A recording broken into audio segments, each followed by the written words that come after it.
Welcome back to Enter the Gungeon. This will be our first playthrough of an actual mission. We're going to start as the hunter. I'll go over the equipment and then we'll jump right into the run. Open the Ammonomicon. Rusty Sidearm. Infinite ammo does not reveal secret walls. The rusty sidearm was brought to the Gungeon by the hunter. Despite its extremely dated design and some signs of rust, this gun appears relatively new. Very strange. And the reason I really like the hunter is the crossbow. You get 100 rounds, each of which can usually take out one of the low-level enemies, and you have a short reload period and you can fire again. It's quite accurate as well. This, in spite of the word above, is not a dog. That is a tennis ball. But it is indicative of having a dog. And the dog is a nice feature in that it allows you to find items in a room once you clear it. There's a chance that they'll dig up ammo, they'll dig up keys, and they might even dig up heart pieces. Alright, let's get going.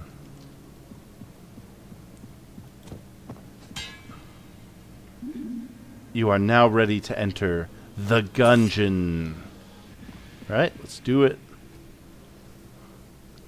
I like this little loading screen, the bullets jumping in each of the chambers. It's like each of the chambers is being populated with enemies. It's kind of funny. Alright. We have a wizard in the very first room. That's fantastic. Excited about that. Alright. Now these blue guys, like the red one you saw in the tutorial, fires bursts of 4 shots. Unlike them, they do it twice, and it can be a little tricky to dodge. Generally, just sliding to the side is a good way to avoid them if possible. If not, you can roll towards them and roll over both of them, but you have to time it very well. Books. Next time we see one of those, I'll let it shoot so you can see what happens. Alright. Some rooms are much easier than others. For example, we've cleared that entire room and it was just 2 of the very basic bullet enemies. But I assure you, this does get difficult. So this is your shop man. Half hearts at the first level will cost 20. Keys will cost 25. Full hearts will cost 30. Blanks, I believe, will set you back 20 as well. So you can stock up on things. Oftentimes they'll have guns, they'll have active items and passive items as well. But for now, there's just keys, hearts, and blanks.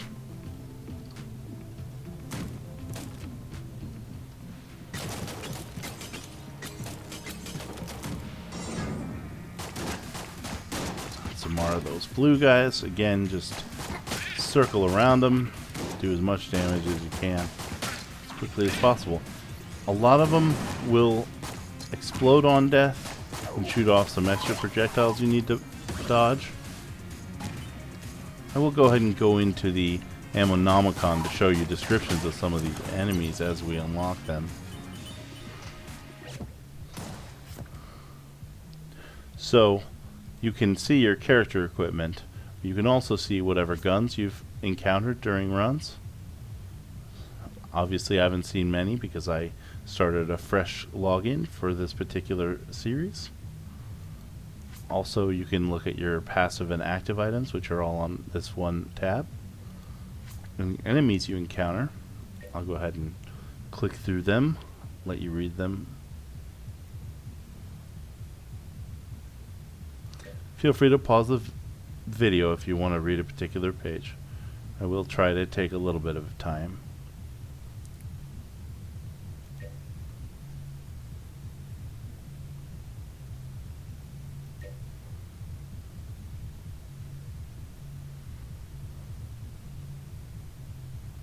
Blue ones are a little more intimidating than the red ones, but they're still fairly easy to avoid. There's the pinheads. See, again, very spot on sense of humor in this game.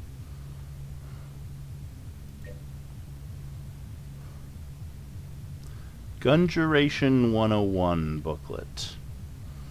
Yeah, we'll see those in action here in a minute. Apprentice Gungerer. Now, we haven't found any bosses, but when we do fight them and defeat them, they will show up here in the bosses tab. So, we'll come back to that from time to time and let you see anything you might have missed. This is a brown chest. It is the lowest quality of chest, so I might not be tempted to use the key, but in this case I will open it. It's the first one we've seen. What did we get? We got an alien sidearm. Now, you can charge this one up to do a much bigger shot, and it only costs 1 bullet. Or you can fire it rapidly, burn through bullets much more quickly, and not do quite as much damage. I'm going to be using the charge up function of this gun, if at all. I'm going to switch to my crossbow for now, just so you can take a look at the kind of damage it does. See, it one-hits these basic bullet enemies. That is a water barrel. If I get the opportunity, I will show you how it works in a run not too far in the future.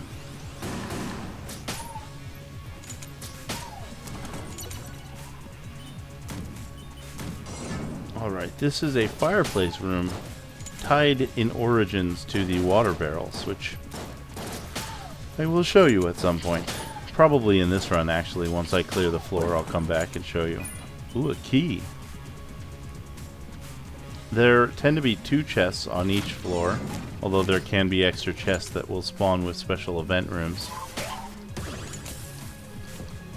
Let's roll right into that bullet. That sounds fantastic. There was 1 bullet on the screen that was easily avoidable, and instead I rolled right into it. This is a boss chamber. We can either fight him right when we find him, or we can go try to improve our situation a little bit first. I vote for the latter route. And since you don't get a vote until the comments, we'll just go with that.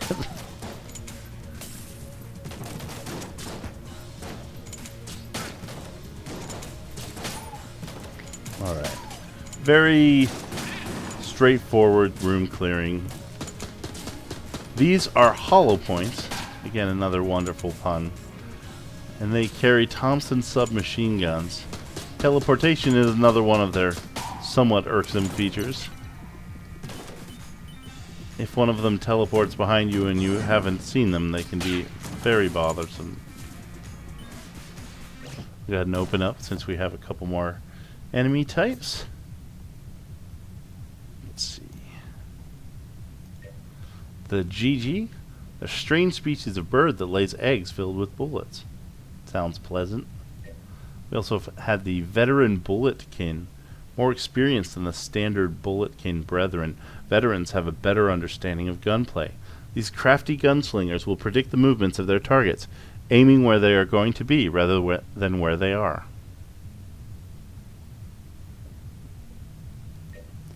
Hollow point, undead gundead. Able to dematerialize and rematerialize at will, these spirits still cling to the combat they knew in life. When a bulletkin dies, they are sent to the hollow. These spent shells occasionally return to their original chamber, empowered with ghostly abilities.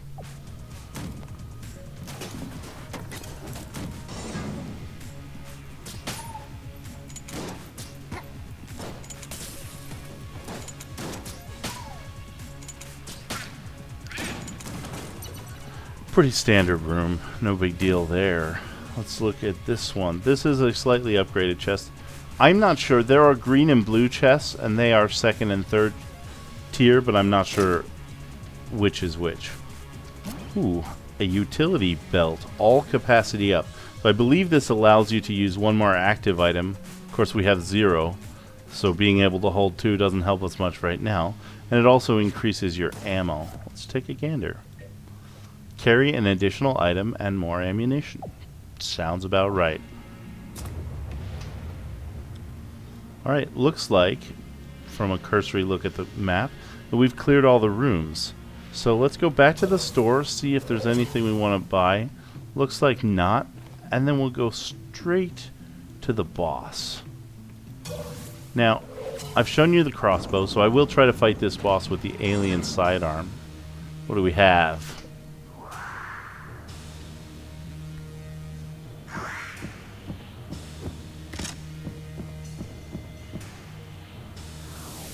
Awesome.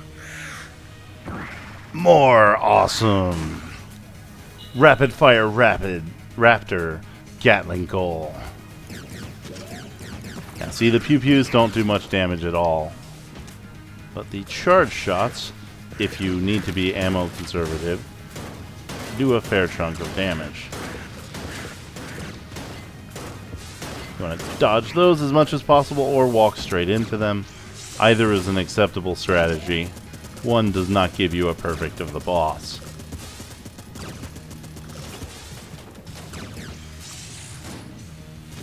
Alright.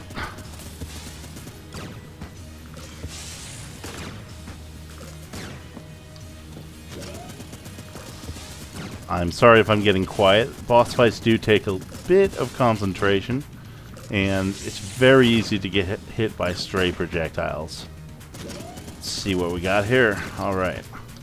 I think we're going to do pretty well. We might take one more hit or something against him, but for the most part, should be an easy clear. Oh, that's another thing. That chandelier was triggered by a switch on the wall, and you can cause chandeliers to fall on enemies. Of course, they can also fall on you. You can either trigger them with E when you're standing next to them, or you can shoot them from a distance. Either way, it will activate the chandelier they're attached to.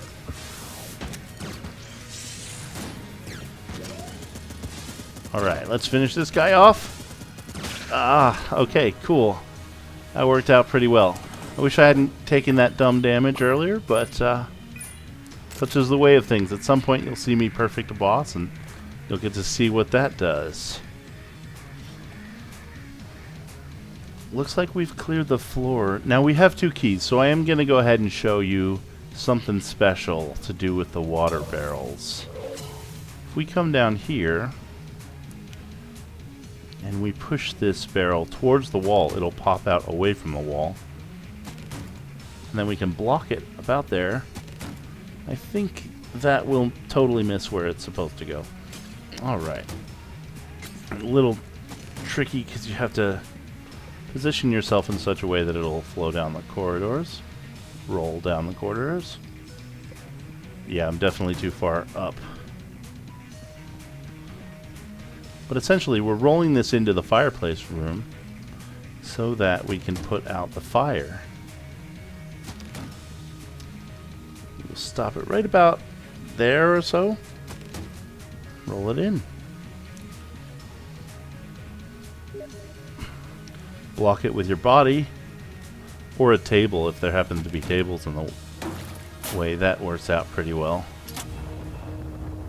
Pull the switch. What happened? Now if we open the map, you can see this extra gray chamber here. It'll appear somewhere on your map. And then you can walk here. You can unlock these, and it opens a trapdoor. Where are we going?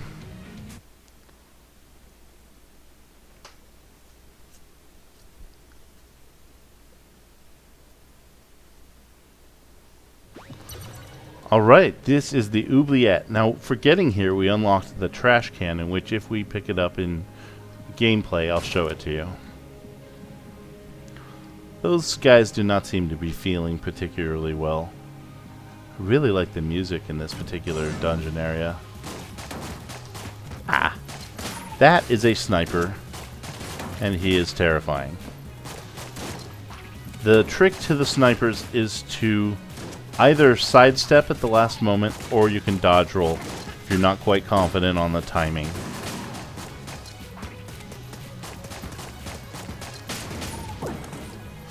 Alright. We will, once I get a little farther into this floor, look at some of the enemies down here. Let's see. Duh. So this is a little scary. For sure.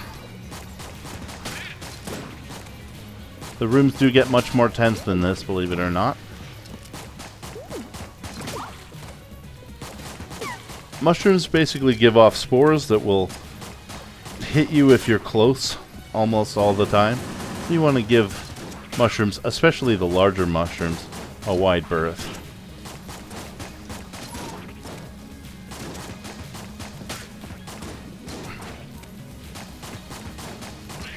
mutant bullets work just like normal bullets, but they occasionally spit slime instead. That was bad dodging. I guess I can't complain too much. I've done fairly well dodge-wise. Alright, let's go to the next room. Oh, the Pupulon. Those are some nasty fellas. I went ahead and used a blank there. Give me some room, but I do think I'm going to bite it right here. That's on me for going to the secret area, because this is much harder even than the second floor of the normal Gungeon.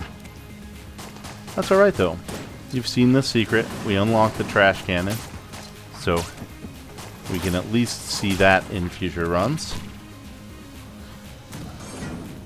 I'm talking as if the run is over. Let's finish this the best we can and then see how far we get. This is terrifying. I should probably be using something other than the starter pistol, actually. That's on me. But thank you for joining me for another episode. I will try to get better and get farther.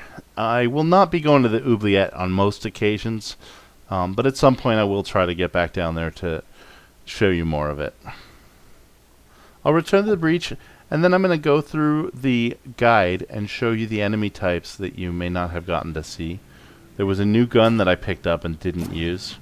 I will definitely show you that next time I see it in a run. But for now, I'll show you the descriptions and then I'll sign off.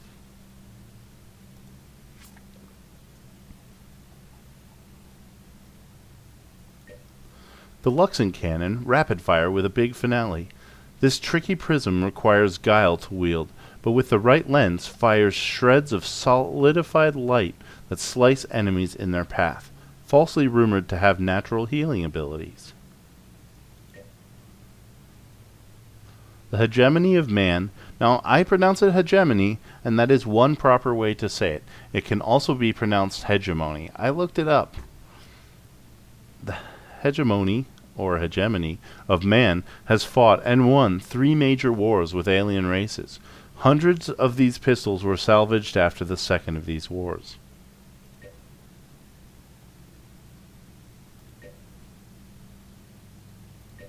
We didn't find a lot of new guns, but we will. That's kind of the premise of the game. There's the utility belt. Carry an additional item and more ammunition. It's basically the hidden compartment that I showed you from the pilot, but it's an item that can drop during your runs.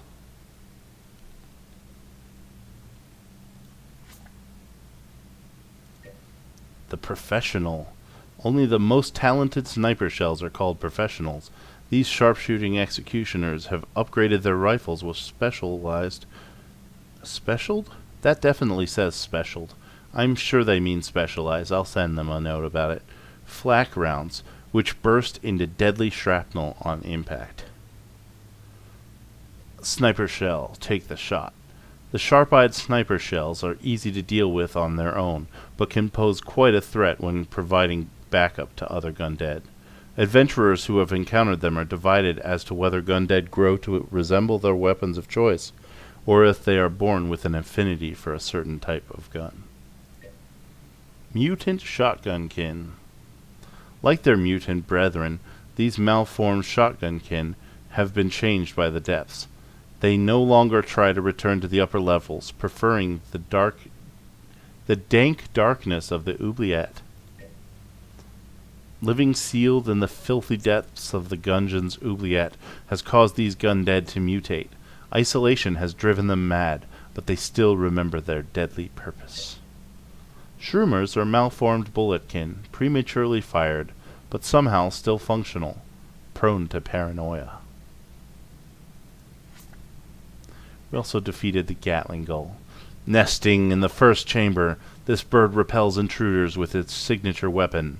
Changed by the magic of the Gungeon, it has long forgotten what it was like before the great bullet struck. I want to take the opportunity to thank you again for joining me, and tune in next time for another episode.